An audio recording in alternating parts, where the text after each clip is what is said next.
Olá, queridos tagarelas. Que saudade de vocês. Saudade mesmo. Hoje eu, professor Paulo, professor de História, falo aqui da minha casa, do meu lar, onde, junto da minha família, tenho procurado inventar coisas para fazer. Uma comida diferente, um jogo, uma conversa sobre coisas do passado.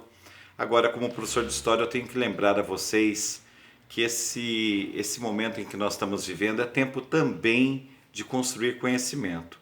E não é porque vocês estão em casa que vocês vão ficar parados.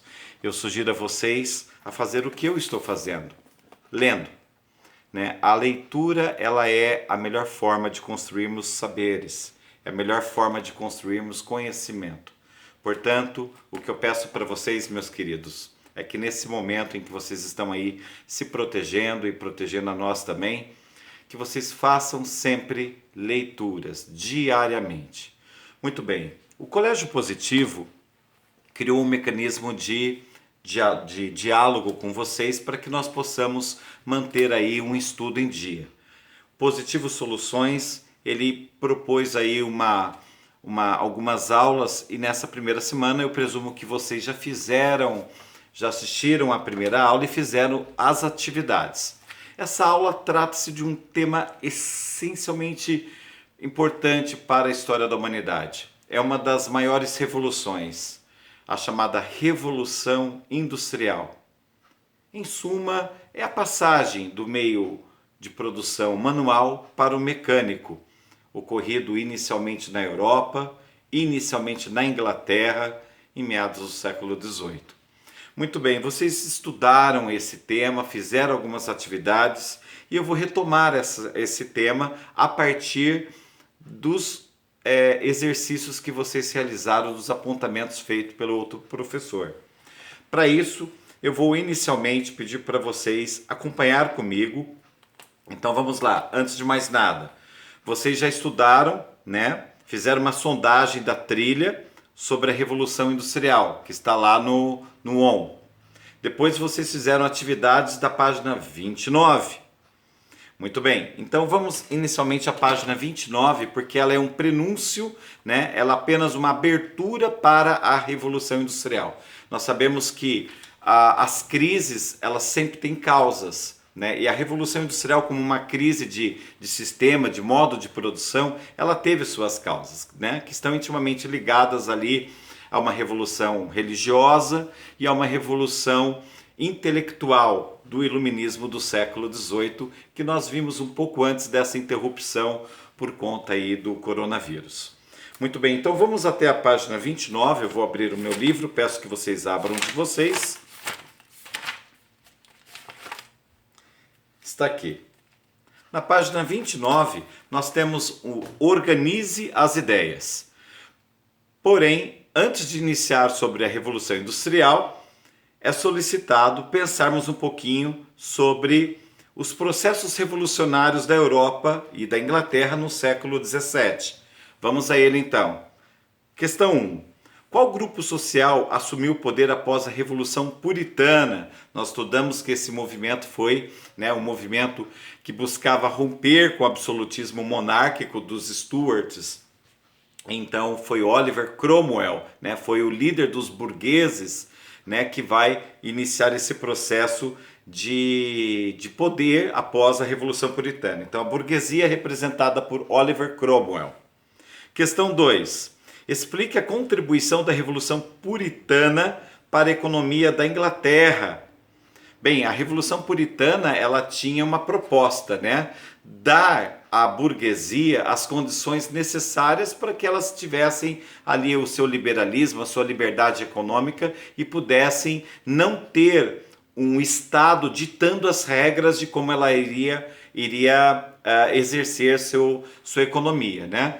E Oliver Cromwell, quando ele inicia o seu poder, né, durante a sua república, a República de Cromwell, ele cria o Ato de Navegação. Vocês devem lembrar que nós estudamos sobre isso, fizemos inclusive uma nota livre onde tinha um dos itens, era o Ato de Navegação, que dava ali à burguesia as condições necessárias, né, incentivava a burguesia nesse desenvolvimento marítimo e, de certa forma, em toda a economia da Inglaterra, nos idos ali de 1651.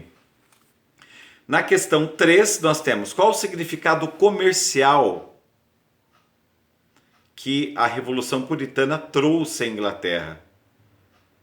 Bem, como eu falei para vocês, o ato de navegação é uma das maiores contribuições, né? O significado comercial é porque é que com o ato de navegação e com o incentivo, o fim dos impostos e o fim dos privilégios dos nobres, a burguesia teve maior liberdade para desenvolver a sua economia, criando com isso as condições necessárias para que elas pudessem lucrar mais e se desenvolver melhor.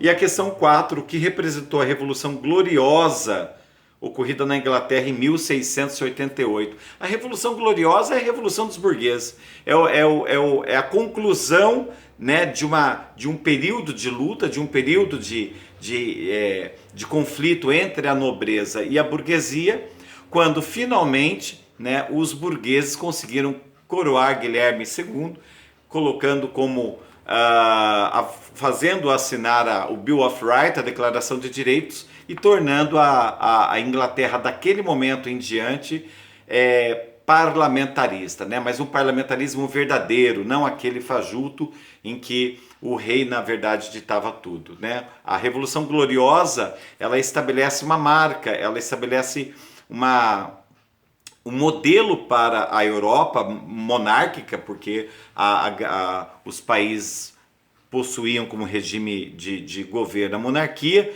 A Inglaterra ela consegue dar a esses países um modelo ideal de governo monárquico, que era o parlamentarista, né? Muito bem, a partir daí, então, vocês foram para a página 31 e fizeram análise de uma imagem, né? Essa imagem, ela é muito interessante. Aliás, as imagens, de modo geral, elas sempre têm um valor histórico muito grande, né? E nessa imagem a gente percebe assim numa imensidão de terra, numa planície aqui, né? Uma locomotiva, né? Qual que é a temática central da imagem? É a locomotiva, né? Que corta ali uma região da Inglaterra, provavelmente. Até porque a Inglaterra ela é pioneira na Revolução Industrial e ela é a pioneira em todo esse processo de transformação nos meios de transporte com a locomotiva. Questão 2. Antes da inovação apresentada na imagem, como era realizado o transporte de mercadorias e de pessoas? Normalmente, né, em carroças, né, cavalos, não havia a força motriz animal ajudava no transporte, mas não havia nenhum tipo de máquina que pudesse auxiliar antes da Revolução Industrial nesse transporte de mercadorias. E na questão 3, temos lá uma questão para reflexão. Reflita sobre as inúmeras possibilidades para o comércio e para o deslocamento humano que a invenção dessa máquina gerou. Nossa, são inúmeras, né? A locomotiva ela é um divisor de águas na história da humanidade, né? Na história da economia. Com a locomotiva, o deslocamento de matéria-prima, o deslocamento de passageiros, o deslocamento de operários de uma região para outra, né? A locomotiva ela encurta distâncias, ela permite com que um percurso fosse completo em menos tempo. Com isso, o desenvolvimento o incremento da cultura, né? A globalização, ela tem ali também um pouco, a locomotiva ela contribuiu de certa forma também para esse processo de globalização. Ok, pessoal? Muito bem, vamos ver o que vocês aprontaram. Então vocês fizeram a página 28, já respondido pelo PC, página 31 também. Depois vocês foram lá para a página 34. Vamos lá para a página 34 e ver o que vocês aprontaram, queridos tagarelas. Na página 34 vocês tiveram lá um texto, né? um texto muito bem. Só que antes vocês leram a página 33, eu gostaria de falar só um pouquinho sobre ela. A página 33, ela fala ali das novas relações de trabalho, né? Temos que pensar que a maior parte da história da humanidade, né, foi marcada pela produção manual. O homem produzia, o homem tinha a arte de fazer um vaso, o homem tinha a arte de fazer uma cadeira, o homem tinha uma arte, por isso ele era um artesão, né? Mas com a Revolução Industrial, ele vai perder um pouco dessa sua arte, porque ele não vai fazer a sua produção inteira, ele vai fazer uma parte dela apenas. Né? Se antes ele era um sapateiro e ficava lá 18 dias para concluir a sua obra, o seu sapato, no momento que ele ingressa no mundo fabril, no mundo das máquinas, ele vai apenas, de repente, só colocar a sola do sapato, ele vai só pintar ou ele vai só cortar ali o couro, né? Mas ele não vai se ter a produção inteira, ele não vai fazer isso também na sua casa, ele não vai ser dono do seu tempo, ele não vai dar o valor que agrega o seu trabalho, o seu tempo, quer dizer, ele perde com isso a sua autonomia como produtor. Ok, pessoal? Vocês leram um texto e, de acordo com a leitura do texto, por conta do tempo eu não vou ler com vocês, mas vocês fizeram a leitura e responderam ali. Então vamos às respostas. Quais impactos que o advento do trabalho nas fábricas teve para a vida dos camponeses e artesãos no que diz respeito à percepção de tempo? O homem praticamente perdeu a sua liberdade de controlar o tempo. O tempo, aquele que o homem anteriormente tinha como medição a natureza, né? O momento de acordar era o momento que o sol estava nascendo, o momento de voltar para o repouso merecido após um dia de trabalho é quando o sol se punha. Agora não, com o advento da máquina ele tem uma sirene, né? Que o Eric Hobsbawm vai chamar da tirania da sirene, aquela sirene que assusta, que assombra, que faz com que o homem passe ali uma grande jornada de trabalho dentro de uma fábrica.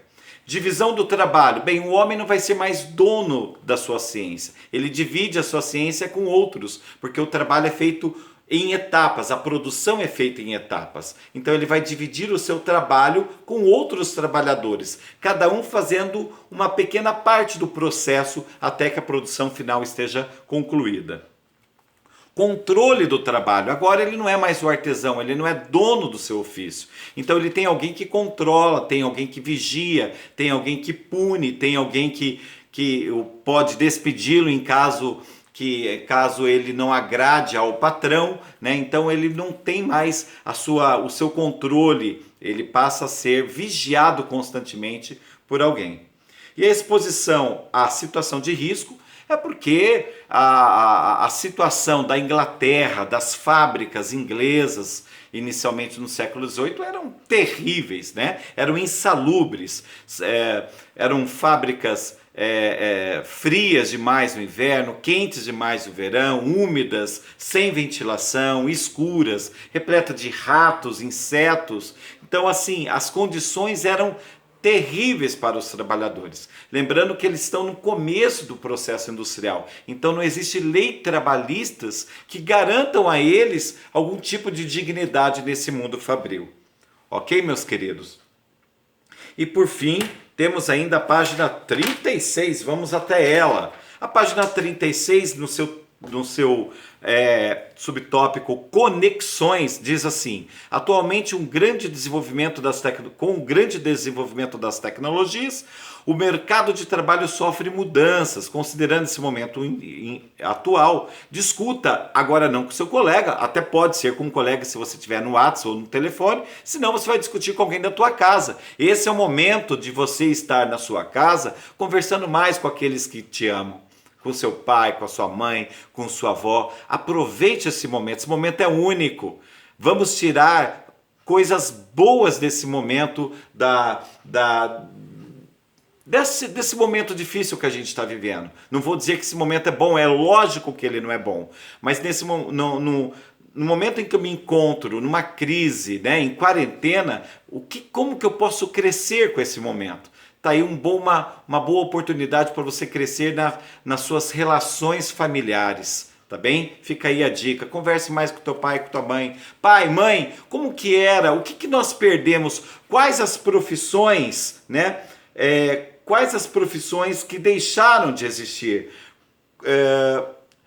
O fato de algumas profissões deixar de existir implica desemprego e miséria. Quais são essas relações? Eu lembro que eu ia no banco para o meu pai quando criança e lá tinha uma infinidade de caixas. Era quase um quarteirão, uma quadra de caixas.